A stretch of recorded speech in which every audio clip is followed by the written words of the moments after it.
अहमदाबादमधील विमान दुर्घटनेमध्ये आतापर्यंत एकूण 265 जणांचा मृत्यू झाल्याची माहिती समोर येते। यात विमानातील 241 जणांचा मृत्यू झालाय, तर विमान ज्या भागात कोसळलं त्या भागातील 24 जणांचा मृत्यू झाल्याची भीती वर्तवण्यात येते। यात महाराष्ट्रातील 10 जणांचा सुद्धा समावेश आहे। दरम्यान विमानानं धावपट्टीवरून उड्डाण केल्यानंतर अवघ्या 12 ते 15 सेकंदामध्ये या विमानाचं होत्याचं नव्हतं झालं। विमानाच्या टेक ऑफ नंतर अवघ्या 50 सेकंदामध्ये हा भीषण अपघात झाला। महत्त्वाचं म्हणजे अहमदाबादमधील एअर इंडिया विमान अपघात हा भारताच्या हवाई अपघाताच्या इतिहासातील सर्वात भीषण अपघात असल्याचं आता बोललं जात आहे। टेक ऑफ नंतर आवश्यक उंचीवर विमान जात नाहीये हे वैमानिक सुमित सबरवाल यांच्या लक्षात आलं होतं। त्यानंतर त्यांनी लगेचच मेडे कॉल केला, म्हणजेच विमान संकटात आहे असा संदेश हवाई वाहतूक यंत्रणेला त्यांच्याकडून पाठवण्यात आला होता।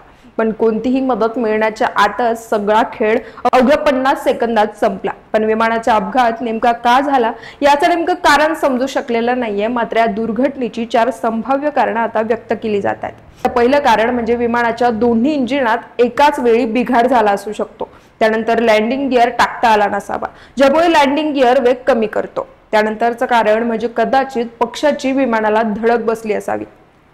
आणि शेवटचं कारण म्हणजे टेक ऑफला मदत करणाऱ्या विमानाच्या पंखांचे फ्लॅप खाली केलेल्या स्थितीतच राहिले असावेत। त्यामुळे उड्डाण घेण्यापूर्वी या विमानात काही तांत्रिक बिघाड होता का, विमान उड्डाणापूर्वी नेमकं काय झालं आणि नंतर काय झालं याची बाजू अजून समोर आलेली नाहीये। त्यामुळे याविषयीचे अनेक प्रश्न उपस्थित केले जात आहेत।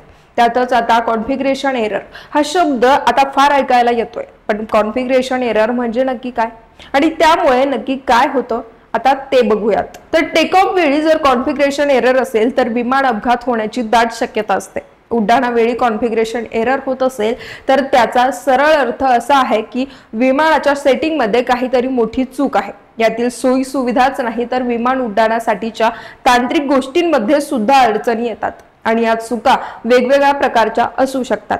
यामध्ये प्रामुख्याने कमी थ्रस्ट, चुकीच्या सेटिंग्स, लँडिंग गिअर न उचलणं किंवा मग वेळेपूर्वी टेक ऑफ करणं या गोष्टींचा समावेश असू शकतो। यापैकी कोणतीही चूक झाली तरी विमान उड्डाणापासून ते आवश्यक उंची गाठेपर्यंत अनेक अडचणी निर्माण होऊ शकतात किंवा पायलटचे विमानावरील नियंत्रण सुटतं।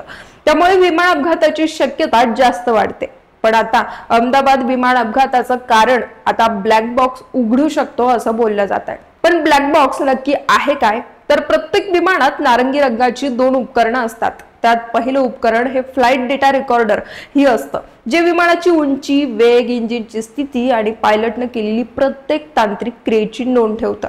तर दुसरं उपकरण म्हणजे कॉकपिट व्हॉइस रेकॉर्डर। यामध्ये पायलटांमध्ये संभाषण, कंट्रोल टॉवर सोबतचा संवाद, रेडिओवरील संपर्क आणि कॉकपिट मधील इतर सर्व आवाज रेकॉर्ड होतो। या 2 उपकरणांना एकत्रित ब्लॅक बॉक्स म्हणतात। आणि जर अपघात संदर्भात अशा काही गोष्टी घडल्यास तर त्याची खरी कारण शोधण्यासाठी हा ब्लॅक बॉक्स महत्त्वाचा ठरतो।